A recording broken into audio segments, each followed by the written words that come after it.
வந்ததா வாழ்க்கையில் எல்லாம் நிறைந்திருப்பதா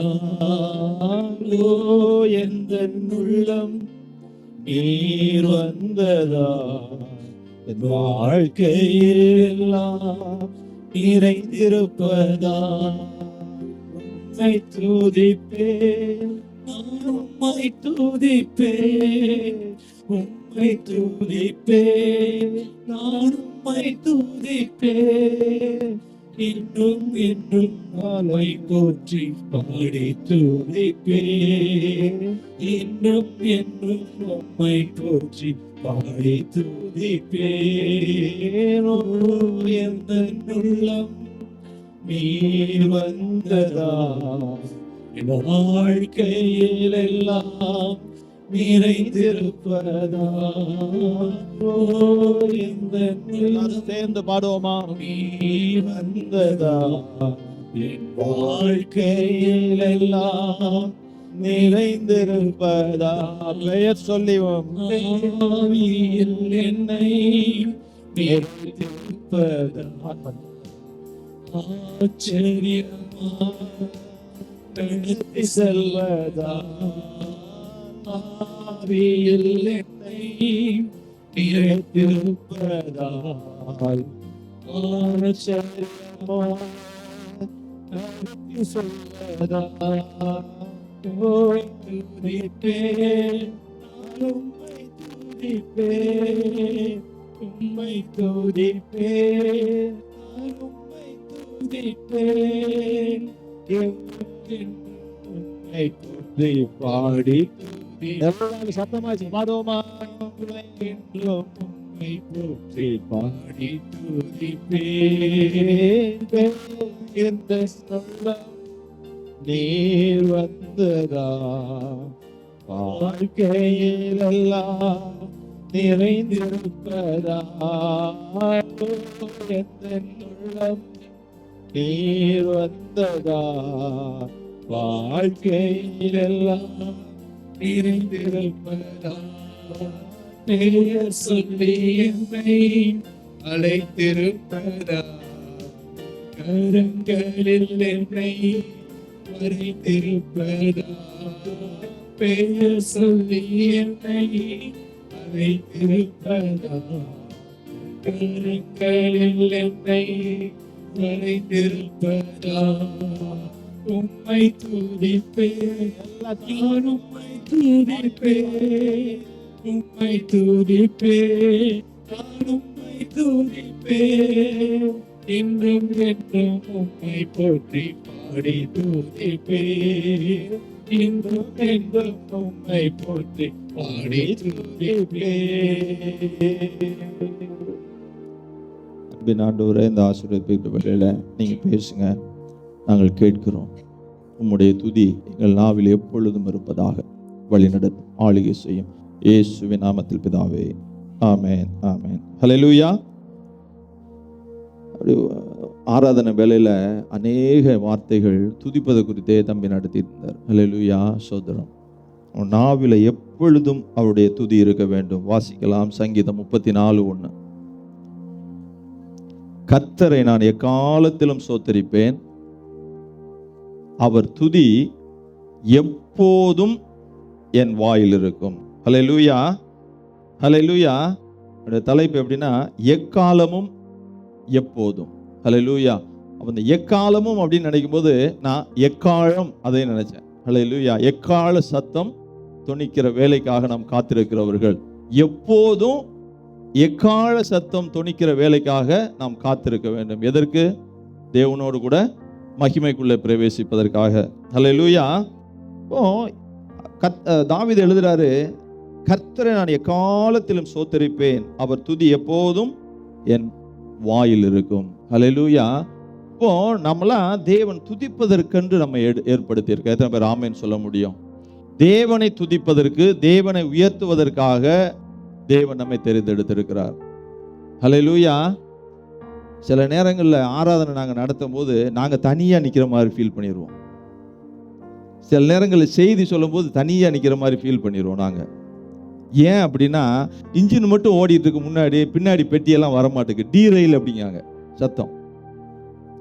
அந்த மாதிரியான சூழ்நிலைக்குள்ள நாம் அநேக நேரங்களில் தள்ளப்படுகிறோம். அல்லேலூயா. அப்போ டீரெயில் அப்படின்னா என்னன்னா ஆபத்தானது அப்படின்னு அர்த்தம், ஆபத்தான ஒரு சூழ்நிலை. அப்போ கர்த்தரை துதித்து கொண்டு இருந்தோம்னா நம்ம எப்படி இருப்போம்னா, இங்க நடத்துறவரோட பின்னாடி, அதாவது நடத்துறவரோடு இல்ல, அந்த தேவனோடு கூட பின்னால், அப்படி தேவனோட இசைந்து இருக்கக்கூடிய அனுபவம் நமக்கு காணப்படும். எத்தனை பேர் ஆமென் சொல்ல முடியும்? அப்போதான் தண்டவாளத்துல சரியா வண்டி ஓடிட்டு இருக்கும். இல்லாட்டி என்ன ஆயிருந்தா டீரெயில் ஆயிடுச்சு அப்படிம்பாங்க, சிக்னல் கோளாறு ஆயிடுச்சு இல்லையா? ஹல்லேலூயா. நான் பின்னால இருந்து பார்த்துருக்கிறேன். இங்க சொல்லியிருக்குது, எக்காலமும் சோத்தரிப்பேன். எப்போ எக்காலத்திலும் சோத்தரிப்பேன். அவரை துதிக்கிற துதி எப்படி இருக்குமா? அவர் வாயில, தாவீதோட வாயில இருக்குன்னா அவர் இருதயம் முழுவதுமாக தேவன் நிறைந்திருக்கிறார். எத்தனை பேர் ஆமென் சொல்ல முடியும்? ஹல்லேலூயா. அப்போ எக்காலத்திலும், அதாவது எந்த நேரமாக இருந்தாலும் சரி, என்னை தேவன் ஆசீர்வதித்த நேரமாக இருந்தாலும் சரி, என்னை தேவன் நடத்துகிற நேரமாக இருந்தாலும் சரி, ஆசீர்வதிக்கிற போகிற நேரமாக இருந்தாலும் சரி, நான் தனிமையில் இருந்த நேரமாக இருந்தாலும் சரி, நான் நெருக்கத்தில் இருந்த நேரமாகவும் சரி, நான் அது கைவிடப்பட்ட நேரமாக இருந்தாலும் சரி, எல்லா நேரங்களிலும் அவருடைய துதி எப்படி இருக்குமா? அல்லேலூயா. அப்போ இருதயத்தின் நிறைவு தான் நமக்கு வாயில வெளிப்படும். எத்தனை பேர் ஆமென் சொல்ல முடியும்? அல்லேலூயா. நம்ம துதிக்கும் போது, பாடும் போது என்ன தெரியுமா வருது? இந்த குக்கர் கம்பெனி ஒருத்த வச்சிருக்கான். அது என்ன கம்பெனி? Cooker company. நம்ம ஊர்ல ஃபேமஸ் இல்ல, பிரஸ்டீஜ். பிரஸ்டீஜ் வந்துருது நமக்கு. அப்படி நான் யோசிச்சு பார்த்தேன், குக்கர் சத்தம் போடலன்னு வச்சுக்கோங்க, உள்ள இருக்குது வேகாது. குக்கர் சத்தம் வரலாட்டி உள்ள இருக்குது வெந்திருக்காது. வேகாத கறியை தான் நம்ம சாப்பிடணும். வேகாத கறி, வேகாத கறியை நம்ம மனைவி கொண்டாந்து உங்களுக்கு வச்சிட்டாங்கன்னா சாப்பிடுவீங்களா? இது மனைவி சமைக்கிற வீட்டில் சொல்லுவேன். வேகாத கறி கணவர் கொண்டாந்து மனைவி கொடுத்தாங்கன்னா கணவர் சமைக்கிற வீட்டில் சாப்பிடுவீங்களா? எவ்வளவு அது ஐயருவா இருக்கும், அருவருப்பா இருக்கும் அது சாப்பிடுறதுக்கு, வேகாத கறி. அப்போ நீங்களும் நானும் வேகிற கறியா இருக்கணும். அல்லேலூயா. அப்பதான் நம்ம மனவாளன் நினைச்சுவாரு, நம்மளை பிரியப்படுவார். எத்தனை பேர் ஆமென் சொல்ல முடியும்? சத்தம் விடணும். அவன் சோத்திரம். அங்க எப்பொழுதும் பாலைவனத்தை கிடந்தாலும் சரி, நம்ம பாலைவனத்தில் கிடக்கிறோம், எப்போ துதிக்கிறோம்? உங்களை குறை சொல்லல, அங்க பிரிஸ்டீஜ் வந்துருது. நம்ம கொஞ்சம் பேர் ஆராய்க்கு நேரத்தில் அப்படியே மௌனமா இப்படி இது போலதான் அசைவு இருக்கு. இந்த ரோபோட் மாதிரி தெரிஞ்சு எனக்கு பார்க்க. ஆர்டிபிஷியல் இன்டெலிஜென்ஸ் வந்துச்சோன்னு நினைச்சேன். அப்ப கொஞ்சம் பேர் அப்படி மெதுவா. அப்ப ஆண்டவர் அதுக்கு தக்கனதான வேலை செய்வார் நமக்கு. நான் யாரையும் கிரிட்டிசைஸ் பண்ணல, முழு பலத்தோடு. அல்லேலூயா. நான் நினைச்சு பார்த்தேன், 1999 கடைசியில நான் படுக்க வேண்டியவன். அல்லேலூயா. ஒருவேளை தப்பிச்சு வந்தேன்னா 2004 நான் படுத்த படுக்கே ஆக வேண்டியவன். யோசிச்சு பார்த்தேன். என் கசின்ட்டு போய் கேட்டேன், டாக்டர் நான் ஒரு 10 வருஷமாவது என் பிள்ளை, என் மனைவிக்காண்டி நான் நடமாட முடியுமான்னு கேட்டேன். என் தேவன் 24 வருடங்கள் என்னை நடமாட வைத்திருக்கிறார். 20 வருடங்கள். அல்லேலூயா. அது என்னுடைய பலத்தில். நாங்கள் இந்த காலையில் கூட பேசி கொண்டு இருந்தோம், நேற்று பேசி கொண்டு இருந்தோம். நாங்கள் பேசும்போது எல்லாமே நம்மளால ஒண்ணுமே இல்லை, எல்லாம் தேவன் தான் நம்மை பொறுப்படுத்திக் கொள்கிறார். நாங்கள் பேசியிருக்கிறோம். பாதுகாப்பு தேவனால உண்டாகி இருக்கிறது, பராமரிப்பு தேவனால உண்டாகி இருக்கிறது. அப்படி நான் எம்ஃபில் படிச்சிட்டேன், இல்லை நான் சேஃப்டி கோர்ஸ் முடிச்சிட்டேன். உங்களுக்கு தம்பி உங்களை இல்லை சோதரம், நான் அதெல்லாம் முதல்ல என்ன சொல்லிக்கிட்டேன். நான் ஒரு சிவில் இன்ஜினியர், நான் ஒரு பிட்டிங் மேனேஜர், நான் ஒரு கம்ப்யூட்டர் இன்ஜினியர். அதனால மாசம் முடிஞ்ச உடனே எனக்கு வருதுன்னு இல்லை, தேவனுடைய கிருபை நமக்கு போற பிச்சை தான் ஒவ்வொரு மாச கடைசியில 30ஆம் தேதி கிடைக்கிறது. அல்லேலூயா. அல்லேலூயா. கொஞ்சம் பேர் எங்க குவாலிஃபிகேஷன் சொல்லாம இருக்கீங்கன்னு சொல்ற மாதிரி இருக்கு, நேரம் இல்லை சோத்திரம். அப்போ நல்ல உற்சாகமாக ஆராதிப்போம். சில இப்படி கை தட்டிட்டு நிற்கிறது. தேவன் பார்த்தாருன்னா, என்னடா ஜீவனுள்ள பிள்ளையால இந்த பிள்ளையை படைச்சேன் யுவராஜ, இவன் என்னக்கிட்ட ஜீவனட்டவனா போனான்னு பார்த்துட்டு இருப்பாரு. நான் உங்களை கிரிட்டிசைஸ் பண்ணல. நம்ம கொடுத்திருக்கிற பலன், கொடுத்திருக்கிற ஆரோக்கியம், கொடுத்திருக்கிற நாட்கள், அல்லேலூயா, ஒன்று யோசிச்சு பார்க்கணும். நம்ம ஒத்த பருவத்தில் உள்ளவங்க, நமக்கு ஒத்த குவாலிஃபிகேஷன் உள்ளவங்க, ஊரில் அவங்க எப்படியாக அவங்க ஆசீர்வதிக்கப்பட்டிருக்காங்க, நாம் எப்படி ஆசீர்வதிக்கப்பட்டு இருக்கிறோம். ஹல்லேலூயா. ஒருவேளை நான் ஊர்லயே வேலை பார்த்திருந்தேன்னா நான் எப்படி, என் நிலைமை என்னவாக இருக்கும்? சோத்திரம். நம்மளை இந்த அந்நிய தேசத்துல கொண்டு வந்தோம். கடந்த வாரத்தில் பாஸ்டர் கதம்ராஜ் அவர்கள் பேசினார்கள், அருமையாக பேசினீங்க. இல்லை பாஸ்டர், நீங்க லாஸ்ட் வீக் மெசேஜ், சோத்திரம், யூ ஸ்போக் வெரி நைஸ்லி. அப்படி அசையாம நிக்கிறானா யாரு? நீதிமான் இப்படி வளைஞ்சிட்டே வந்துப்பான். ஆராதனை செய்யும் போது எனக்கு கொஞ்சம் கூணல், அதனால வளைஞ்சிருக்கேன். சோத்திரம். நல்லா ஆராதிக்கணும் தேவனை. சோதரம். ஹல்லேலூயா. ஆராதனை துதி அப்படிங்கிறது என்ன செய்யுது? எதுக்கு நீங்க எத்தனை பேர் விவசாயம் பண்ணிருக்கீங்க? 1 2 ஐயா 3, நானும் இருந்திருக்கிறேன். விவசாய குடும்பம் தான். நிலத்தை உழுகாம அப்படி போய் விதைய போட்ட வேண்டியானே? நிலத்தை உழுகாம அப்படி போய் விதைய போட்ட வேண்டியானே? போட்டு 3 மாசம் கழிச்சு போனா நெல் நல்லா வளர்ந்துருக்கும். காக்கா எல்லாத்தையும் கொத்திட்டு போயிருக்கும் போட்டு மறு நிமிஷத்துல. அப்போ இருதயத்துல விதை ஆழமாக விதைக்கப்படுவதற்கு உழுகுறாங்க. கொஞ்ச நேரம் உழுது இருந்தாரு, கலப்பை பிடிச்சு உழுது பார்க்காரு, போக மாட்டுக்கு. சோத்திரம். ஆனா பிரசன்னத்தை உணர்றவர்கள் உணர்ந்து பிரசன்னத்தை உணர்ந்து ஆராதித்து கொண்டு இருக்கிறார்கள். ஹல்லேலூயா, ஹல்லேலூயா. அப்போ அப்படி விட்டு கொடுத்துடணும். ரைட்டா? அன்னைக்கு ஒரு வீடியோ பார்த்துட்டு இருந்தேன். பாட்டு ஆராதனை நடக்கு, இவங்க ஏதோ நினைச்சிருக்காங்க, அதுல அந்த மைண்ட் வாய்ஸ்ல பேசிட்டு இருக்குது. அதுல அப்போ இங்க நடத்துவாரு, நாங்கெல்லாம் நடத்துவோம். ஆளுகை செய்யும் ஆவியா, அங்க ஆளுகை செய்யும் பேங்க் மேனேஜர்னு வரும். ஏன்னா அவர் நாளைக்கு லோன் தரணும். நான் ஏன் சொல்றேன்னா, அந்த காரியத்தெல்லாம் இங்க வரும்போது தூக்கி வெளியே வச்சுட்டு தேவன் உங்களை முழுவதுமாக ஆளுகை செய்யும்படியாக ஒப்பு கொடுக்கணும். சோத்திரம். ஹல்லேலூயா. ஏன் பல நேரங்களில் நம்ம வாழ்க்கையில ஆசீர்வாதங்கள் காணப்படாம போகுது அப்படின்னா, துதித்தல் அங்க இல்ல. ஏன் விடுதலை காணப்படாம இருக்குன்னா, விடுதலை இல்ல. நான் இன்ஜினியர் தான். சரி, நான் இல்லை, நீங்க இன்ஜினியர் தான். நான் ஒரு எம்ஃபில் படிச்சவன் தான். நான் ஒரு டாக்டரா வேலை பார்க்கேன், நர்ஸா வேலை பார்க்கேன், இல்ல பெரிய ஒரு உத்தியோகத்தில் இருக்கேன். அதுக்காக இப்படி ஆராய்ச்சி சொல்லிருக்காரு. தாவீது மாதிரி ஒரு ராஜா உலகத்துல இதுவரைக்கும் வந்ததே இல்லைன்னு சொல்றாங்க. ஹல்லேலூயா. உடன்படிக்கப்பட்டு வருது, தேவ பிரசன்னம் வருது. உடன்படிக்கப்பட்ட தேவ பிரசன்னம் வருது. அதுக்கு முன்னாடி என்ன பண்றான்? நான் ராஜாங்கிற எண்ணமே இல்லை. அவன் அப்படி அங்க ஆடி பாடி துதித்து தேவனை மகிமைப்படுத்துறான். சோத்திரம். அப்போ தாவீதுக்கு முன்னாடி நானும் நீங்களும் ஏமாத்துறோம்.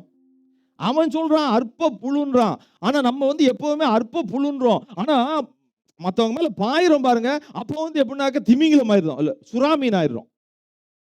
அப்ப மட்டும் பல எண்ணி பார்க்க வேண்டும். சோத்திரம். பல விஷயங்கள் நாம் எண்ணி பார்க்க வேண்டும். சோத்திரம். அப்ப தாவீதை பார்க்கும் பொழுது நீங்களும் நான் எப்படிப்பட்டவங்க?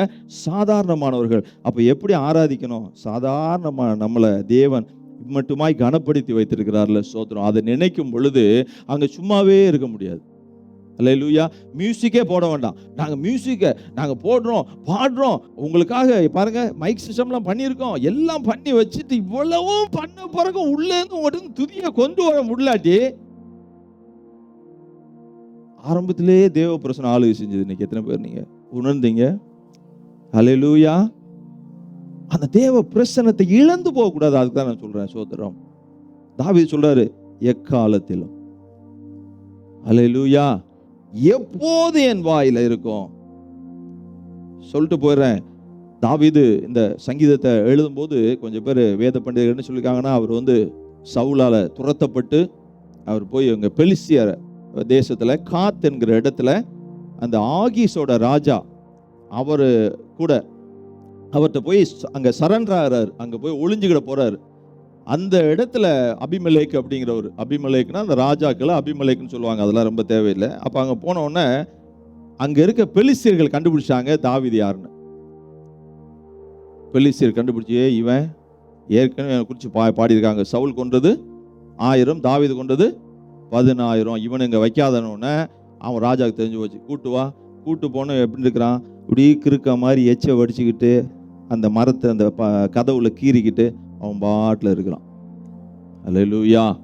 சில நேரங்களில் நீங்களும் நானும் அதை மாதிரி இருக்க வேண்டிய சூழ்நிலைக்குள்ள இருக்க வேண்டியது வரும் சோதரம். அப்படின்னா என்ன அர்த்தம்னா, உலகம் நம்மளை பார்த்து பயப்படுகிறது, பிசாசு நம்மளை பார்த்து பயப்படுகிறான் சோதரம். அல்லேலூயா. அப்போ அந்த இடத்துல நமக்கு பிரச்சனை வந்துருச்சு அப்படின்னோடனே இவர் என்ன பண்றாரு, உடனே அங்கிருந்து ஆகீஸ் ராஜாவை விட்டுட்டு இன்னொரு இடத்துக்கு ஓடுறாரு. எந்த இடத்துக்கு ஓடுறாரு? அதுல்லாம் குகைக்கு ஓடுறாரு. அதுல்லாம் குகையில இவரோட யாரெல்லாம் சேர, எத்தனை பேர் சேர்ந்தாங்க?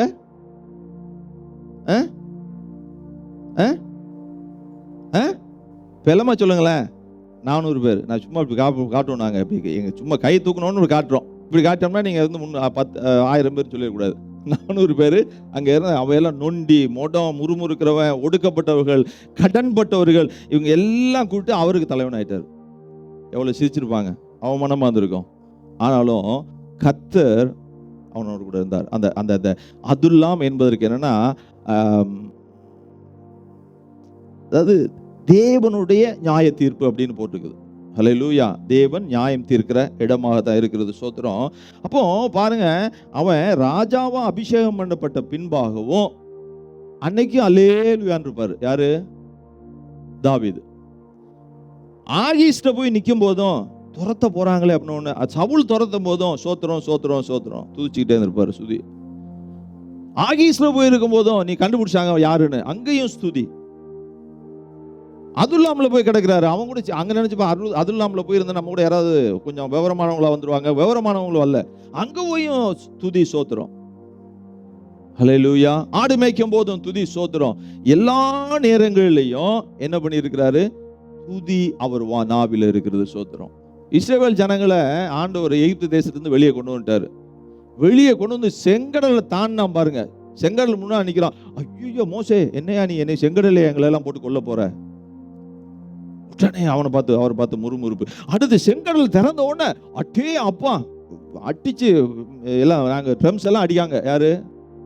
மிரியாம் எல்லாம் ட்ரம்ஸு எல்லாத்தையும் போட்டு கிட்டாரு கீபோர்ட்லாம் வச்சு அடிச்சாங்க. பெரிய பாட்டு, அங்க ஒரே டான்ஸ் நடக்கு சோத்திரம். அடுத்து திடீர்னு போன தண்ணி இல்ல, கசந்துருச்சு. உடனே என்னப்பா இப்படி கொண்டாந்து. அடுத்து சாப்பாடு இல்ல, அடுத்து இறைச்சி வேணும்.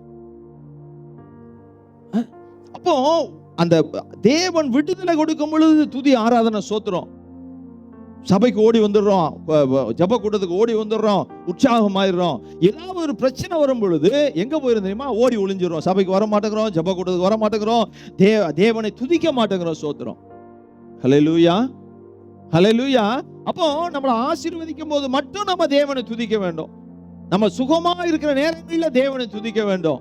எப்பெல்லாம் கஷ்டமான சூழ்நிலையில போறோமோ அப்பெல்லாம் தேவனை துதிக்க கூடாதுன்னு பைபிள் போட்டிருக்கா? ஹல்லேலூயா.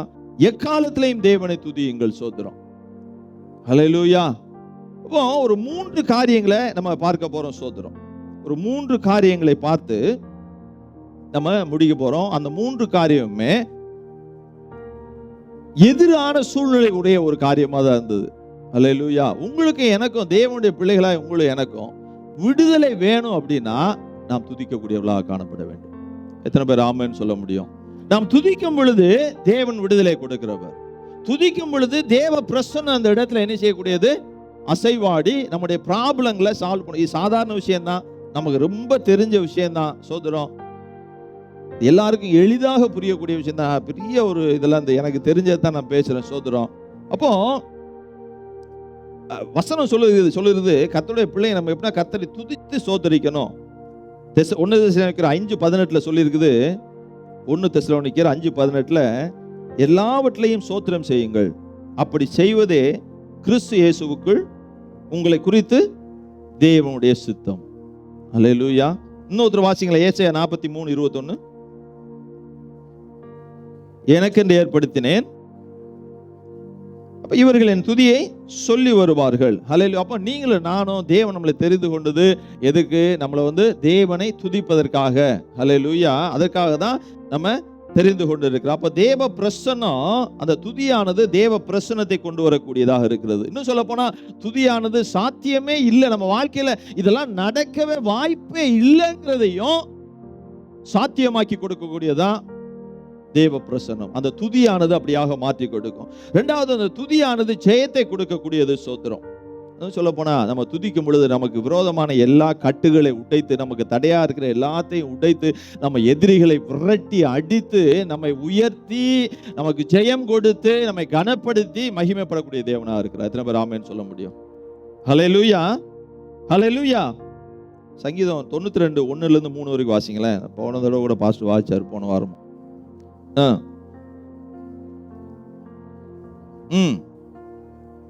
ம் ம் ம் ம் ஆமா, துதிப்பதும் கீர்த்தனம் பண்ணுவதும் ஆண்டவருடைய சத்தியத்தை அறிவிப்பது எப்படி இருக்குமா? நலமான இருக்குமா? சோத்திரம். இட்ஸ் வெரி பிளசன்ட் அப்படின்னு போட்டிருக்காங்க. ஹல்லேலூயா. அப்போ ஒவ்வொரு நாளும் கர்த்தரை துதிப்பது, கர்த்தரை பாடுவது, சோத்திரம், கீர்த்தனம் பண்ணுவது, அவர் நாமத்தை அறிவிப்பதை நம்ம வாழ்க்கையில ஒரு லைஃப் ஸ்டைலா வச்சுக்கணும். சோத்திரம். எத்தனை பேர் ஆமென் சொல்ல முடியும்? கடந்த நாட்களில் பார்க்கும் பொழுது நம்ம சர்ச்சிலேருந்து யார் சொன்னாங்களா அல்லது யாருன்னு தெரியல, ஏன் ஆண்டவரை பற்றி என்கிட்ட நீ சொல்லாமல் போன அப்படின்னு ஒருத்தன் கேட்டிருக்கிறான் ஒருத்தங்கிட்ட. இவ்வளவு நாள் ஏன் சொல்லாமல் போன? நம்ம சர்ச்சில் என் நண்பர்கள் கூட்டத்தில் ஏன் ஆண்டவரை பற்றி இவ்வளவு நாள் என்று சொல்லலை? என் மனைவியே, உங்கள் சகோதரி, என் மனைவி உங்கள் சகோதரி அவங்களே கேட்டிருக்காங்க. யாருன்னா அவங்களுடைய கூட படித்த ஒரு சகோதரிகிட்ட, ஏன் இவ்வளோ நாட்களாக என்கிட்ட ஆண்டவரை பற்றி சொல்லலை? நான் முன்னையா ரொம்ப நீ காலேஜில் படிக்கும்போதே சொல்லியிருந்தேன்னா நான் இன்னும் நல்லா இருந்திருப்பனே. சோதரம், கர்த்தருக்கும் நல்லா இருந்திருப்பனே அப்படின்னு. அப்போ கர்த்தரை துதிப்பது நலமானது என்று இருக்கிறது. சோதரம். அப்போ 3 காரியங்கள் அப்படின்னு சொன்னா யோசுவா 6:20 வாசிக்கலாம். முதலாவது, அந்த நம்முடைய துதியானது என்ன செய்யுமா?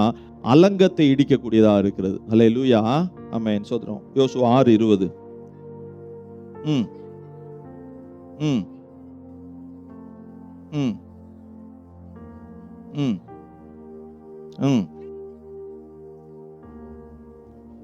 ம் ஆமென். சோத்திரம். ஹல்லேலூயா. அப்போ இங்க துதிக்கும் பொழுது என்னாச்சுன்னா, அந்த அலங்கம், அந்த அந்த அந்த நகரத்தை, அந்த தேசத்தை பாதுகாக்கும்படியாக கட்டப்பட்டுள்ள அந்த சுவர் இடிந்து விழுந்தது என்று நம்ம பார்க்கிறோம். சோத்திரம். அங்க துதித்தார்கள் என்று நேரடியா இல்ல, ஜனங்கள் ஆர்ப்பரித்தார்கள் என்று இருக்கிறது. சோத்திரம். ஹல்லேலூயா. மோசே தலைமையில செங்கடல கடந்து வந்தவங்க யோசுவா தலைமையில என்ன பண்ணா? யோர்தானை கடந்துட்டாங்க. யோர்தானை கடந்து எரிகோவுக்கு முன்னால் நிக்கிறாங்க. ஹல்லேலூயா. அப்போ அந்த எரிகோ பட்டணமானது அவர்கள் கடந்து போகாதபடி, அந்த கானானுக்குள்ள பிரவேசிக்க முடியாதபடி அப்படின்னா ஒரு அடைத்து போய் இருக்கிற ஒரு அனுபவத்துல தான் இருக்குது. ஜனங்க கேட்டிருப்பாங்கன்னு நான் நினைச்சு பார்த்தேன். யோசுவா எப்படிப்பா போவோம் அப்படின்னு ஒரு கேள்வி கேட்பாங்கன்னு நினைச்சு பார்த்தேன். யோசுவா சொல்லியிருப்பாரு, தேவனாலே கடப்போம்னு சொல்லியிருப்பாரு. ஹல்லேலூயா. ஏன்னா அவன் போய் ஆண்டவரை கேட்கிறான். யோசுவா ஆண்டவர் ஆலோசனை கொடுக்கிறவர். நம்ம வாழ்க்கையில் நமக்கு முன்னாடி எரிகோ வருது, தடை வருது, ஒரு காரியத்தில் போராட்டம் வருது அப்படின்னாக்க உடனே என்ன செய்யணும்? தேவன்கிட்ட போகணும். சோத்திரம். ஹல்லேலூயா.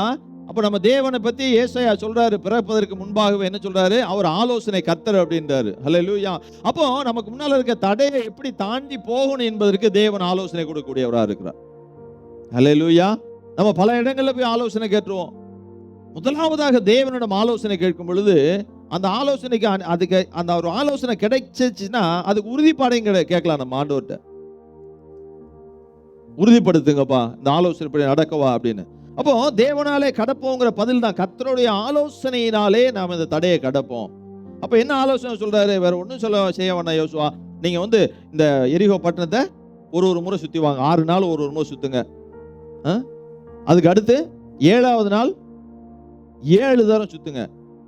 இந்த 6 நாள் சுத்தம் போதும் சத்தமே போட்டுறாதீங்க. இந்த 7வது நாள் 6 முறை சுத்தம் போதும் சத்தமே போட்டுறாதீங்க. 7வது முறை சுத்தம் போது அந்த எக்காலம் சத்தம் கேட்கும்.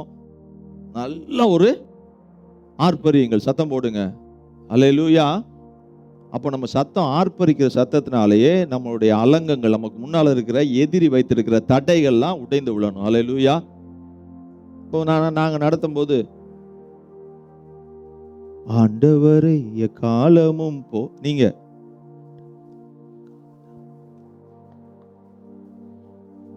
உங்களுக்கு கேட்டிருக்காது. நான் உங்களை கிண்டல் பண்ணல. நம்ம இப்படிதான் இருக்கிறோம், வாயை செஞ்சுக்கிட்டு. தேவன் வீட்டில் போய் பாருங்க, இது எங்க இருக்கு தெரியுமா? இங்க இருக்கும். இந்த இந்த இந்த 2 எட்ஜு இங்க இருக்கும். கணவன் மனைவிட்ட, மனைவி கணவன்கிட்ட. ஆனா இங்க கர்த்தருக்கு முன்பாக பயத்தோடு கர்த்தரை சேவிங்கள். இது இங்க உள்ள ஒண்ணு வந்துடும். அப்படி இந்த இடத்துல வாயை விரிவாக திற, நன்மையால் நிரப்புங்கிறார் ஆண்டவர். அல்லேலூயா. வாயை விரிவாக திறக்கிறவர்களுக்கு நன்மை அதிகம். அல்லேலூயா. அந்த நன்மையின் சுவையும் அதிகம். அல்லேலூயா. அப்ப எங்க வாயை திறக்கணும்? துதிக்கும் போது. அல்லேலூயா. ஸ்தோத்திரம்.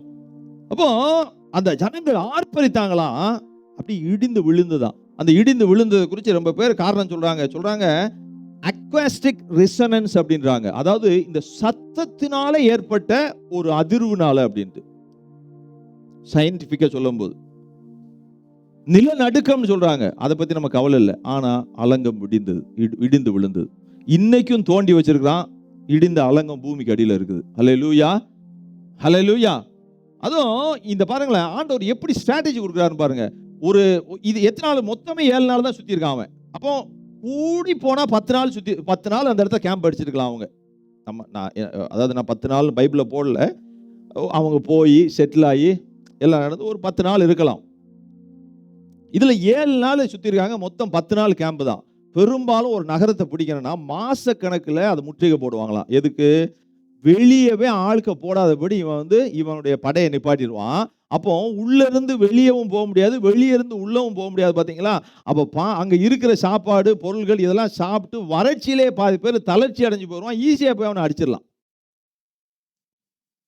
இதனாலதான் முற்றுகை போடுறது. ஆனா மாச கணக்கு வருஷ கணக்குலாம் இல்ல, நாள் கணக்குல தேவன் அவர்களை தோற்கடித்தார். சோதரம். ஹல்லேலூயா. எப்படின்னா அந்த அகழ்வாராய்ச்சி பண்ணியிருக்காங்க, அங்க மண் பாண்டங்கள்லாம் இருக்குதான். அந்த மண் பாண்டங்களுக்குள்ள கருகி போன தானியங்கள்லாம் அங்க இருக்கிறதா அவங்க பார்த்து எடுத்திருக்காங்க. அதாவது இந்த ஆர்கியாலஜிஸ்ட் அவங்க எடுத்திருக்காங்க அதெல்லாமே. ஹல்லேலூயா. அப்போ இதான் எவிடன்ஸ் அதுக்கு. அப்போ தேவன் ஆச்சரியமான முறையிலே நமக்கு அதிசயங்களை செய்யணும் அப்படின்னா, அது குறுகிய நாட்கள்ல தேவன் நமக்கு அதிசயங்களை செய்யணும் அப்படின்னா நாம் எப்படி இருக்கணும்?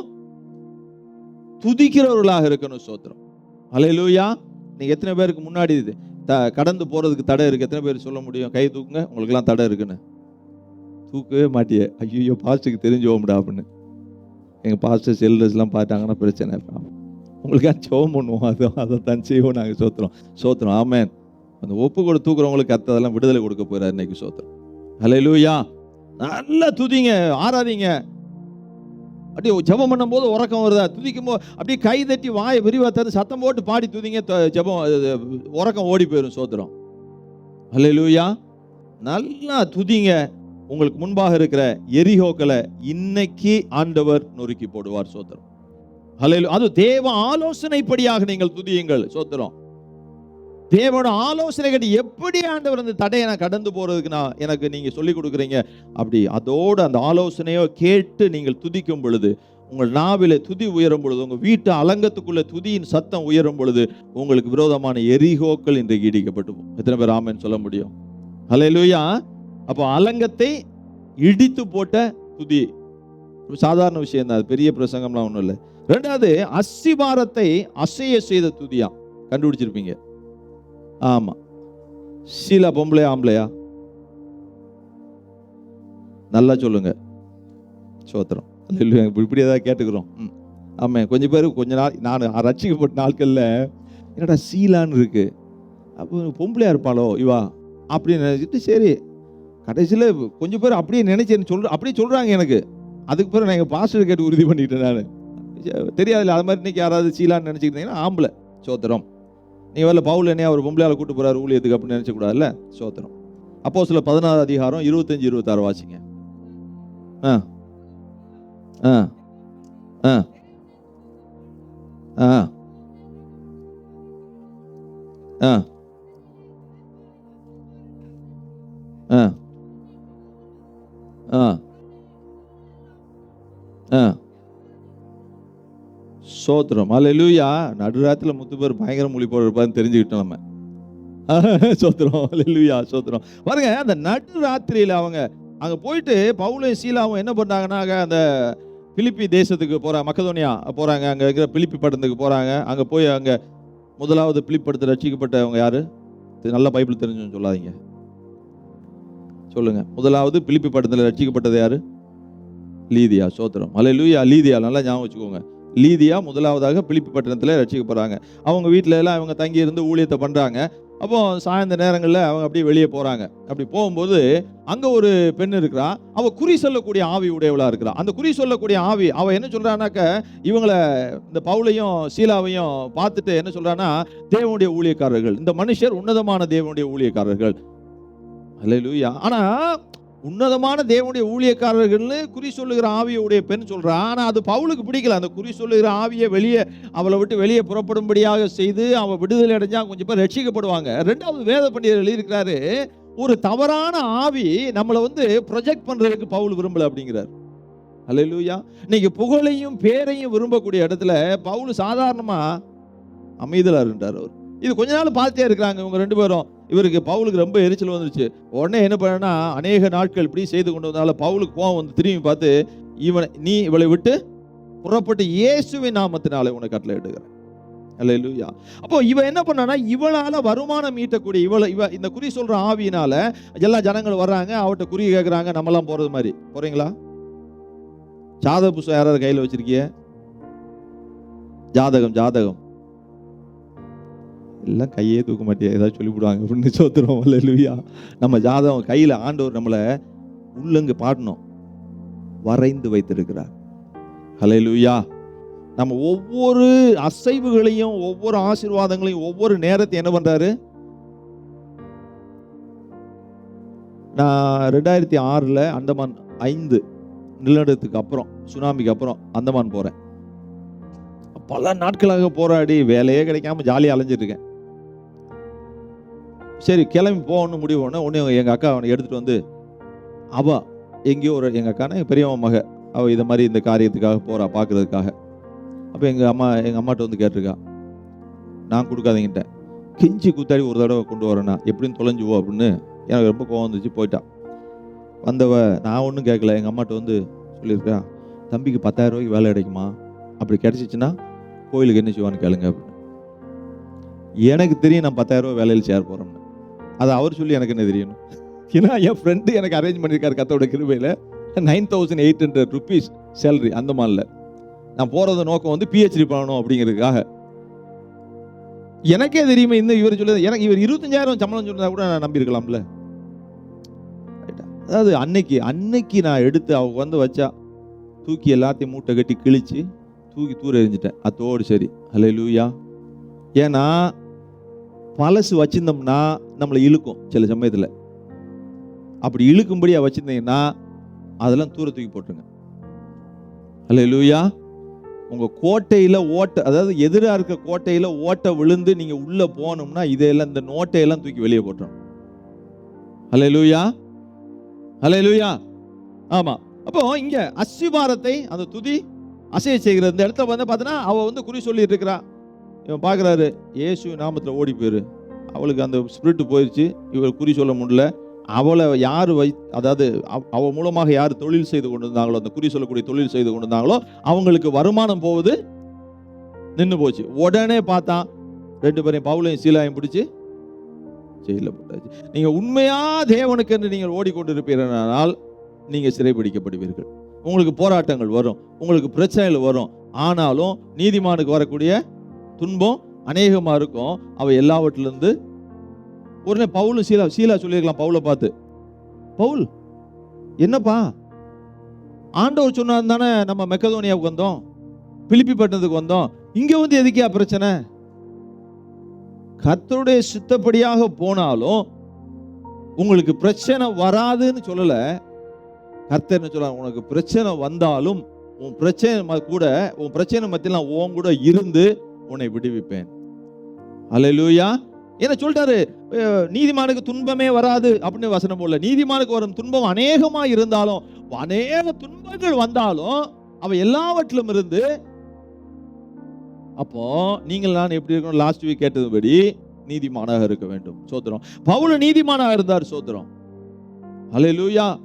அப்போ சீலா கேட்டிருக்கலாம், ஏன் அப்படி பிரச்சனை வந்துச்சு? பவுலுக்கு தெரியும், இவர் இன்னார் என்று நான் அறிந்திருக்கிறேங்கிறார் கப்பல் பிரயாணத்தில். அல்லேலூயா. வாங்க விட்டுருவோம். அங்க வந்து இருக்கிறாங்க, அவங்க சூழ்நிலை எதிர்பார்க்கு, பிடிச்சிட்டு போயிட்டாங்க, அவங்கள சிறைக்குள்ள போட்டாச்சு. சிறைச்சாலை எப்படி கிடக்காங்க தெரியுமா? கையும் கட்டப்பட்டுச்சு, காலும் கட்டப்பட்டுச்சான். கால் எப்படி கட்டப்படுனா, ஒரு கட்டை இருக்குது, அப்படி பலகை, இந்த பலகை இருக்குன்னா இந்த பலகையில யூ ஷேப்ல இங்க ஒரு வெட்டு, இங்க ஒரு ஒரு ஸ்பேஸ். இந்த ஸ்பேஸ்ல காலை வச்சுட்டு இதுக்கு மேல ஒரு பலகையை வச்சு லாக்கு. கையும் அப்படியாக இருந்திருக்கலாமோ இல்லைன்னு தெரியல, அதுவும் கட்டப்பட்ட நிலைமையில இவங்க எப்படி பாடி துதிக்க முடியும்? ரெண்டாவது, கண்டிப்பா அடிச்சிருப்பாங்க, தளர்ந்து போயிருப்பாங்க, சாப்பாடு போட்டுப்பாங்களான்னு தெரியாது, அந்த இடம் எப்படி இருந்ததுன்னு தெரியாது, சத்தம் கூட வெளியே வந்திருக்குமா? நம்மள அப்படி போட்டா எப்படி பண்ணுவோம்? இங்க போன் கொடுக்க மாட்டாங்க, இந்த ஊர்ல உள்ள ஓடிச்சு போட்டாங்கன்னா, ரைட்டா?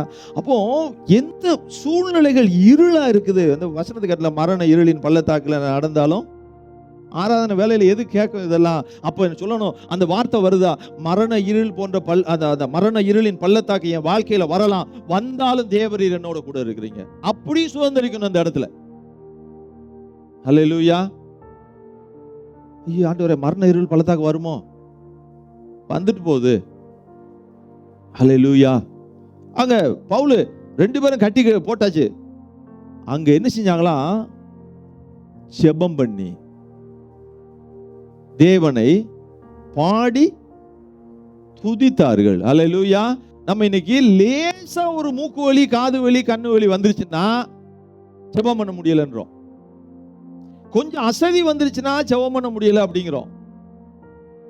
கொஞ்சம் மன வருத்தம், மனைவியோட மன வருத்தம் வந்தா, இன்னைக்கு பெரிய மன வருத்தம், என்னால ஜெபிக்கவே முடியலமா. எப்படின்னா, இது மனைவி மேல பாரத்தை போட்டு நம்ம அப்படியே எஸ்கேப் ஆயிர. மனைவி அப்படி, எல்லாரும் அப்படி, ஒருத்தர் மேல ஒருத்தர். ஏன்னா நம்ம ஆதாமின் சந்ததி. தபார்னு போட்டாம ஒரு ஏவாள் தான் கொடுத்தாங்க. அப்போ ஒருத்தர் ஏதாவது ஒரு காரணத்து மேல நம்ம ஒரு பழியை சுமத்தி விட்டு நம்ம தேவ சமூகத்துல தூர போறோம். ஹல்லேலூயா. இந்த முதல்ல பார்த்தோம், எரிகோ தடையா இருக்கு, தடை வந்துருச்சு, ஆண்டவரே இன்னைக்கு முடியாத ஆண்டவர் ஜெபிக்க. போயிட்டாங்களா? ஆண்டவரே சோறு வந்துருச்சு, சரி சரி சரி எப்படியாவது உடைங்க, நான் அப்படி உட்கார்ந்துக்கிறேன். இல்ல, ஆண்டவர் என்ன சொன்னாரோ உற்சாகமாக செய்தார்கள் அங்க எரிகோ முன்னாடி. இங்க பவுலும் சீலாவும் பார்த்துட்டு கையை கட்டி போட்டான், காலையும் அடைச்சு வச்சுட்டான். ஆண்டவர் நான் எப்போ முட்டு போட்டு தான் ஜெபிச்சு பழக்கம், எப்படி இன்னைக்கு எப்படி ஜெபம் பண்ணுவேன்? முன்னாடி கீழே உட்காந்து சாப்பிடுவோம் வீட்டில், இங்கே வந்தோடனே டைனிங் டேபிள் போட்டுக்கிட்டோம். எதுக்குன்னா முடியலை கொஞ்சம் உட்கார, அதனால தான், வயசாகுது எங்களுக்கு, வாலிப பிள்ளைங்களாம் கீழே உட்காந்து சாப்பிடுங்க. பெட்டில் எப்படி கீழே உட்காந்து சாப்பிட்றோம் டைனிங் டேபிளில், பெட்டில் படுத்து கிடந்தோம்னா இப்படி தான் படுத்து கிடக்கணும், சாப்பாடு போயிட்டு இருக்கோம். இல்லை இல்லை, பெட்டில் படுத்துருக்கேன் சாப்பாடு வேணும்னு சொல்லுவோமா? எங்க ஆஸ்பத்திரியில் படுத்துக்கும் சொல்லுவேன். இல்லை படுத்திருக்கேன் குளுக்கோஸ் ஏற வேண்டாம்னு சொல்லலாமா? அப்போ மட்டும் வேகமா போகுது இல்லை, நமக்கு தெரியாமே போகுது சாப்பாடு, நமக்கே தெரியாது. அவன் மிஷினை வச்சு உள்ள தள்ளி விட்டுதான். மிஷின் நிப்பாட்டு சொல்றோமா? இல்ல, நம்ம மிஷின் நின்றோம் இல்லையா? அப்போ அதுக்கு மட்டும் ஆண்டவரை படுத்துக்கிறது நான் சாப்பிடுவதில்லை ஆண்டவரேன்னு சொல்லிட வேண்டியானே இல்லையா? ஆனா இது மட்டும், ஆண்டவரே நான் ஜெபம் முட்டு போட்டே ஜெபம் பண்ணுவேன், ஆண்டவரே படுத்துக்கிறதே ஜெபம் பண்ணுங்க, கர்த்தர் உங்க சூழ்நிலையை பார்க்கிறார். சோதரம். ஹல்லேலூயா. நான் ஏன் சொல்ல வரேன்னா, பிரச்சனைகள் வரும்போது கட்டுப்பட்டு கிடக்கிறான், கட்டப்பட்டு கிடக்கிறான், அடைக்கப்பட்டு கிடக்கிறான், அவனுக்கு காவல் வச்சுட்டாங்க, கவனமா பார்த்துக்கோன்னு சொல்லிட்டான். அப்பவும் அங்க துதி ஆராதனை நடக்குது. 2 பேர் தான் சொல்லுவாங்க, இன்னைக்கு 140 பேர் வருவார்கள் என்று நினைத்தோம், ஆனால் ஒரு 100 பேர் தான் வந்திருக்கிறார்கள், அதனால நாங்கள் துதி ஆராதனை நடத்தவில்லைன்னு நினைக்க. நம்ம சபையில போட்டோம்னா எப்படி இருக்கும்? கல்ல கொண்டு எரிஞ்சிருவீங்களே இல்லையா? என்ன தம்பி, ரெடி கல் இருக்கா? சோத்திரம். அப்போ அந்த 2 பேரு அங்க ஒருமனப்படுகிறார்கள் அந்த இடத்துல. ஹல்லேலூயா. அவங்க துதிக்கும் பொழுது ஆண்டோடைய பிரசன்னம் என்ன பண்ணுது? அந்த சிறைச்சாலையின் அஸ்திவாரங்களை தேவன் அசைத்து போட்டார். ஹல்லேலூயா. அதனால அவனுக்கு ரட்சிப்பு உண்டாச்சு, அந்த காவல் இருந்தவனுக்கு, அவன் குடும்பத்துக்கே ரட்சிப்பு உண்டானது. சோத்திரம். ஹல்லேலூயா. அப்ப இவங்களோட நெருக்கடியை பார்த்து, சூழ்நிலையை பார்த்து இவங்க ஓடல, வேற தேவனை விட்டு தூரம் ஓடல, தேவனை துதித்தார்கள். அப்போ தேவ பிரசன்னத்துக்குள்ளே அவங்க வச்சிருக்காங்க, தேவ சமூகத்திலே வைத்திருக்கிறாங்க. சோத்திரம். ஹல்லேலூயா. பவுல் சொல்றாரு பாருங்களேன், உபத்திரவமா நான் துதிப்பேன் யாங்கிறாரு, வியாகுலமா துதிப்பேன், துன்பமா துதிப்பேன், பசியா துதிப்பேன், நிர்வாணமா துதிப்பேன், நாசமோசமா துதிப்பேன், மரணமா நான் துதிப்பேன், ஜீவனா துதிப்பேன், அதிகாரங்களை எனக்கு இனி அதிகாரங்கள் வல்லமைகள் கட்டி போருச்சா துதிப்பேன், உயர்வா துதிப்பேன், தாழ்வா எல்லா நேரத்திலையும் தேவனுடைய அன்பை விட்டு எதுவுமே என்னைய பிரிக்க முடியாது. அல்லேலூயா. அப்போ தேவனை அங்க என்ன செய்யணும்னா துதித்து கொண்டுதான் இருக்கிறாரு பவுல். எந்த சூழ்நிலை இருந்தாலும் சரி சோத்திரம். நம்ம பாடுவோம், உயர்வானாலும் தாழ்வானாலும் சர்வ வல்லது. அப்ப பாடிடுவோம், உற்சாகமா கரத்தை தட்டி பாடிடுவோம். மறுநாள் இல்லைங்க உங்களுக்கு இன்னைக்கு ஒரு 50 திராம் இந்த மாசம் கம்மியா போடுவோம் இந்த மாசத்துல இருந்து அப்படின்னா அப்ப துதிப்போமா? எக்ஸாம்பிள் தான் சொல்றேன் நான் சோத்திரம். நம்ம சரீரத்துல பலவீனம் வந்துருச்சு, துதிப்போமா? இல்ல, நம்ம உயர்விலும் தாழ்விலும் எல்லா காலத்திலும், அதான் சொல்றாரு, எக்காலத்திலும் சோத்திரம், எப்பொழுதும் அவர் துதி என்னுடைய நாவில இருக்கும் சோத்திரம். அல்லேலூயா. சொல்லுவாங்க பேரு, இந்த மாசம் 350 திராம் தான், அதனால தசமபாகம் கொடுக்க முடியாது.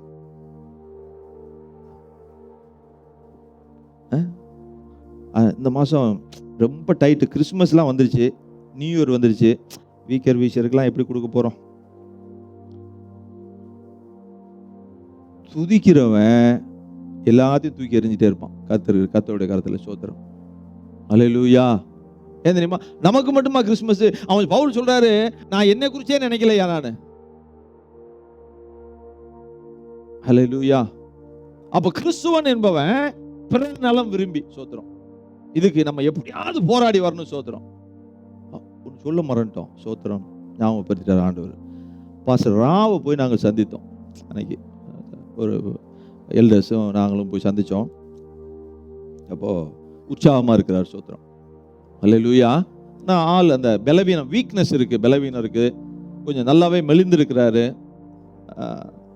ஹீ இஸ் இம்ப்ரூவ்டு, நல்லா இம்ப்ரூவ் ஆகிட்டாரு, இன்னும் இம்ப்ரூவ் ஆகிட்டு இருக்கிறாரு. அவர் சொன்னது, ஒருவேளை இந்த மாத கடைசி அல்லது அடுத்த மாதம் முதல் வாரத்தில் தேவ சித்தம் இருந்தால் நம்ம ஒரு தேங்க்ஸ் கிவிங் ப்ரேயர் வைக்கலாம்னு சொல்லியிருக்கிறாரு. அதை தீர்மானிப்பார் அவர். நாங்கள் என்ன பேசிக்கொண்டோம் அப்படின்னா, ராவுட்டலில் நாங்கள் பேசிக்கொண்டது, கிட்டத்தட்ட நமக்கு ஒரு 46 குடும்பங்கள் இருக்கிறோம். ஒரு குடும்பத்துக்கு மினிமம் 3 பேர் 4 பேர் இருக்கிறோம். ஒரு நேரம் ஹோட்டலுக்கு போனால் 75 திராம் ஆயிரும் மினிமம், சாதாரண ஹோட்டலில். அப்போ நாங்கள் ஒரு கணக்கு வந்தோம், சரி ஒரு 50 திராம் ஒரு ஆள் கொடுத்தா அட்லீஸ்ட் பாஸ்டர் ராவுக்கு மந்த்லி ஒரு 2000 நம்ம கொடுக்கலாம், ஒரு அட்லீஸ்ட் ஒரு 5 மந்த்ஸுக்கு. It's a handy support. ஏன் அப்படின்னா அவர் என்னைய மாதிரி நிலைமையில் அவர் இல்லை, ரைட்டா? யானும் உங்கள் சகோதரி போனா, நாங்கள் அவள் வேலை பார்க்குறாங்க, நான் முழு நேரத்தில் இருக்கிறேன். ஆனால் அவங்க ராவ் வீட்டில் 2 பேருமே முழு நேர ஊழியர்களாக இருக்கிறாங்க சோத்திரம். அல்லேலூயா. ரெண்டாவது நான் அவரை பார்த்தேன், அவரை பார்த்துட்டு சொன்னேன், பாஸ்டர் நாங்கள் அப்படி உட்காந்துருந்தோம், வார்த்தையே இல்லை. சொன்னேன், பாஸ்டர் நோ வேர்ட்ஸ், வார்த்தைகள் இல்லை. உங்களை தேவனுக்குடைய தேவன் உங்களுக்கு செய்த நன்மைகளை அவங்க சொல்லுவதற்கு அவங்களுக்கு வார்த்தை இல்லாமல் தான் உட்காந்து ஃப்ரீஸ் ஆகி தான் நாங்கள் உட்காந்துருக்கோம். முன்னாடி எல்லாம் உட்காந்துருந்தாங்க. நான் முந்தின நாள் ஒரு தடவை போக வேண்டிய சூழ்நிலை இருந்தனால நான் கொஞ்சம் ஃப்ரீயாக அவர்கிட்ட பேசிகிட்டு இருந்தேன். ரெண்டாவது நான் நகைச்சுவையாக அதாவது அவர்கிட்ட பேசிடுவேன், அவர் நம்மளை அங்கீகரித்துக் கொள்வார். அதனால் முந்தின நாள் நகைச்சுவையாக பேசிகிட்டு இருந்தோம். அப்போது நான் சொன்னேன், pastor you have invested in the kingdom.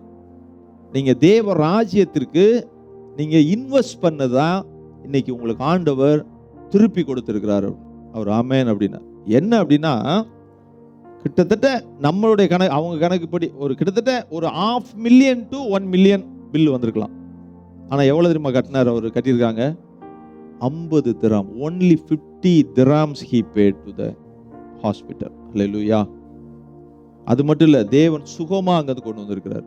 அவர் நிலைமை அப்படி பிசாசானவன் அப்படி அவரை பிடிச்சி அவர் பக்கம் அப்படி இழுத்து கொண்டு போகிற சூழ்நிலை தான். ஆனால் தேவன் அவரை திருப்பி கொண்டு வந்திருக்கிறார் சோத்திரம். அல்லேலூயா. அவர் ஆப்பிரிக்கா தேசத்தில், நான் யோசிச்சு பார்த்தேன், ஆப்பிரிக்கா தேசத்துலாம் போனோன்னா அங்கேருந்து அவருக்கு காணிக்கைகளே கிடைக்காது, இவர் தான் கொடுத்துட்டு வருவார் அங்கே போய். ஸோ அப்போது நம்ம என்ன செய்யணும்? அவரை ஒரு 5 மாதங்களாவது தாங்கும்படியாக நம்ம அந்த காரியங்களை செய்தால், அது ஆல்ரெடி நான் பாஸ்டர் விமல்கிட்ட பேசியிருந்தேன், மந்த்லி ஏதாவது சப்போர்ட் பண்ணணும், அட்லீஸ்ட் ஒரு சின்ன சப்போர்ட் அதை நம்ம பண்ணினோம் என்றால் நிச்சயமாக நமக்கு ஆசீர்வாதம் உண்டு. எத்தனை பேர் என் கூட எங்களோட ஆமேன்னு சொல்றீங்க? ஹல்லேலூயா, ஹல்லேலூயா. அதே மாதிரி நம்ம வீக்கர் பீச்சர் நம்ம செய்யறதெல்லாம் நான் சொல்றேன், நீங்க தேவனுடைய ராஜ்யத்துல விதைக்கிற ஒவ்வொரு திராம் ஒரு நாளும் வீணாகாது. தேவன் அதெல்லாம் ஞாபக புஸ்தகத்தை எழுதி வச்சு சந்ததிகளாய் 1000 தலைமுறைகளுக்கு அவர் ஆசீர்வாதங்களை கொடுக்கிற தேவன். ஹல்லேலூயா. அதே போல தேவாலய பணிக்காக காணிக்கைகளை கொடுக்கிறோமா, எல்லாவற்றையும் தேவன் அறிந்து வைத்திருக்கிற தேவனா இருக்கிறார். சும்மாலாம் கிடையாதுங்க. அதனாலதான் சொல்றோம், அப்படி பிசுக்கவே கூடாது. நம்ம பிசுக்கிட்டே இருந்தாலும் நம்ம பிசுக்கிட்டே தான் இருக்கணும். If freely throw our hands, God will pour out by opening the floodgates of the heaven. Hallelujah. வானத்தின் பலகணிகளை திறந்து நம்மை ஆசீர்வதிக்கக்கூடிய தேவனாக இருக்கிறார். சோதரம். ஹல்லேலூயா. ஏன்னா நம்ம கொடுக்கிற ஏதோ ஒரு ஆளுக்குள்ள வசனம் சொல்லுது, நீங்க கொடுத்தீங்கன்னா என்ன செய்ய, அதை நானு திருப்பி கொடுப்பேங்கிறாரு. ஹல்லேலூயா. அவர் திருப்பி எப்படி கொடுப்பாரு தெரியுமா? 1000 தலைமுறைக்கு. அதனால உற்சாகமா செய்யுங்க அந்த காரியங்களை, உதாரணத்துவத்தோடு செய்யுங்க, நிர்பந்தமா இல்ல. ஐயோ கேட்டாரே பாஸ்டர், நான் இதை பத்தி பேசுற ஆளே கிடையாது நாங்கெல்லாம், இந்த சப்ஜெக்டோட அப்படி ஓடி வந்தனால சொல்லிவிட்டேன். உற்சாகமாக நம்ம செய்வதற்காக தான் அந்த தேசத்தில் நம்மளை தேவன் ஆசீர்வதித்து வைத்திருக்கிறார். ஹல்லேலூயா, ஹல்லேலூயா. அப்போ அந்த எரியோ அந்த அடைக்கப்பட்ட சிறைச்சாலையில் அவங்க என்ன பண்ணாங்க? எந்த சூழ்நிலை இருந்தாலும் துதித்து கொண்டிருந்தார்கள். நீங்களும் நீங்க துதிச்சீங்கன்னா உங்களை அடைச்சு வச்சிருக்கிற எந்த காரியமும் உங்களை தொடர்ந்து அடைச்சு வச்சிருக்கிறாரு. அது ஒரு பிராக்கெட் பீரியடு. நீங்க துதிக்கும் பொழுது அந்த அடைப்பை தேவன் உடைத்து போடுவார். சொல்றோம் ஹல்லேலூயா. எந்த காரியத்துல அடைந்து போன அனுபவத்துல இருக்கிறேன், அதுக்காண்டி என் கணவர் என்னை வீட்டை விட்டு வெளியே விட மாட்டேங்க, அதுக்கெல்லாம் துதிக்காதீங்க. மனைவி சில காரியத்தெல்லாம் செய்ய மாட்டேங்க, அதுக்கெல்லாம் துதிக்காதீங்க. 2 பேரும் இணைந்து துதியுங்கள். உன் பிள்ளைங்களுக்காக இணைந்து துதியுங்க. கணவர் இந்த பக்கம் அப்படி நின்னார்னா இங்கிட்டு மனைவி இருந்தக்கூடாது. இணைந்து துதியுங்கள். ஒருமனப்படுங்க உங்க காரியத்துல. துதிச்சு துதிச்சு இவ்வளவு நாள் போயிட்டு இருக்கோம், என்ன ஆயிடுச்சு அப்படின்னு நினைக்காதீங்க. நீங்க தேவனை நோக்கி உங்களோட விண்ணப்பங்களை ஏறெடுக்கும் பொழுது, ஒருமனப்பட்டு தேவ சமூகத்தை எங்களை துதித்து ஆராதித்து உங்கள் விண்ணப்பங்களை ஏறெடுக்கும் பொழுது, உங்களுக்கு விரோதமான அந்த சிறைச்சாலை கதவுகள் உடைந்து போகும். சோத்திரம். அந்த சிறைச்சாலையின் அஸ்திபாரங்கள் உடைந்து போகும். சோத்திரம். எத்தனை பேர் ஆமென் சொல்ல முடியும்? ஹல்லேலூயா. அப்ப முதலாவது துதிக்கும் பொழுது உங்களுக்கு விரோதமான தடையை உண்டு பண்ற எந்த எரிவோ வந்தாலும் ஆண்டு உடைத்து போட்டுவார். 2வது, நீங்க துதிக்கும் பொழுது உங்களை அடைத்து வைத்திருக்கிற எந்த ஒரு காரியமோ அது இடிந்து விழும்படியாக தேவன் செய்வார். 3வதாக, அதாவது அதுல வரணும்னு நான் தேடினேன், எதிரி. அதுக்கு இன்னொரு இணையான தமிழ் சொல் அகிதன். அகிதன். அகிதனை அழிக்கிற துதி. ஹல்லேலூயா. எதிரியை அழிக்கிற துதி, அதான் அகிதன். அகிதன் அகிதன் ரைட்டா? அவனை அழித்த துதி. 2 நாளாகமோ 20 அதிகாரத்துல 22வது வசனத்திலிருந்து பார்க்கும் பொழுது அங்க பார்க்க முடியும், ஒரு யூதாவுடைய ராஜா ஒரு ஆள். யாரு அந்த ராஜா? பேரு யோசபாத் என்கிற ராஜாவை பார்க்க முடியும். அவன் கொஞ்சம் கொஞ்சமா ஆசீர்வதிக்கப்பட்டான், யோசபாத் என்கிற ராஜா. ஹல்லேலூயா. நான் இந்த அபுதாபி தேசத்துக்கு வந்து நான் விசிட்ல போராடிட்டு இருக்கும்போது, 2வது விசிட் நினைக்கிறேன், அப்படிதான் நினைக்கிறேன், நல்லா ஞாபகம் இருந்தா, ஒரு ஊழியக்காரர் வந்தாரு. அவர் தீர்க்கதரிசி. அவர் வந்துட்டு நேரா என்கிட்ட வந்தாரு. நான் வேலை இல்லாம இருக்கேன், நூடுல்ஸ் மாதிரி இருக்கேன், நொந்து நூலாயுமோல. அப்போ வந்தாரு. வந்துட்டு உன்னை கர்த்தர் யோசபாத்தை போல ஆசீர்வதிப்பார்னாரு. என்னடா சொல்லிட்டு போயிட்டாரு. நான் போய் யோசபாத்தை பார்த்து தேடி பிடிச்சி எடுத்து வாசிக்கிறேன். எழுதியிருக்கிறது கொஞ்சம் கொஞ்சமா ஆசீர்வதித்தார். அவனை எப்படிலாம் ஆசீர்வதித்தார்னு அந்த வேத புத்தகத்தில் எழுதியிருக்கிறத நான் பார்த்தேன். கர்த்தர் அப்படியே நடத்துகிறார். சோத்திரம். ஹல்லேலூயா. உங்களை ஒவ்வொருவரையும் அப்படியாக ஆசீர்வதிப்பாராக. சோத்திரம். ஹல்லேலூயா. பாருங்க, யூத ராஜா யோசபாத்தின் நாட்கள் என்ன ஆயிடுச்சுனாக்கா, அம்மோன் புத்திரரு, மோவாபியரு, சேயீர் மலை தேசத்தார் இவங்கெல்லாம் என்ன பண்ணிட்டாங்கன்னா விரோதமா சண்டைக்கு வர்றாங்க. சண்டைக்கு வந்தோடனே இவர் என்ன செய்யறதுனே தெரியல. 2 நாளாகமம் 20வது அதிகாரம் 22வது வசனம். 2 நாளாகமம் 20வது அதிகாரம் 22.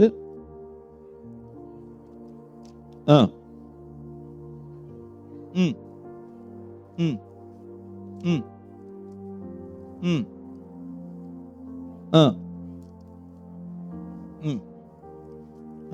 ஹல்லேலூயா. அப்ப பாருங்க, மோவாப் தேசத்தாரு, அம்மோன் புத்திரர், சேயீர் மலை தேசத்தார், இவங்கெல்லாம் வந்து யோசபாத்துக்கு விரோதமா வராங்க. யோசபாத் என்ன செய்யணும்னு தெரியல. அப்போ என்ன செய்யறாரு அப்படின்னாக்க, அந்த 12வது வசனத்துல, எங்கள் தேவனே நியாயம் தீர்க்க மாட்டீரோ? ம் ம் ம் போதும் சிஸ்டர். ஹல்லேலூயா. என்ன செய்யணும் தெரியல. எதிரிகள் சூழ்ந்து இருக்கிறாங்க. என்ன செய்யணும்? இன்னைக்கு எதிரிகள் சூழாம இருக்கிறவங்க யாராவது இருக்கீங்களா? வேலை ஸ்தலத்துல எதிரி, வீட்டிலேயே ஒருத்தருக்கு ஒருத்தர் எதிரி வச்சாரா? இல்ல, ஒரே மாம்சம், ஒரே எலும்பு. சோத்திரம். அல்ல, கொஞ்சம் பேர் எதிரியெல்லாம் பார்த்துட்டு இருக்கீங்க. பார்க்கவே கூடாது. எதிரில் பார்த்துக்கோங்க, எதிரியா பார்க்காதீங்க. சோத்திரம். அன்பு செலுத்துங்க. கணவன்மார்களே, உங்க மனைவி இடத்துல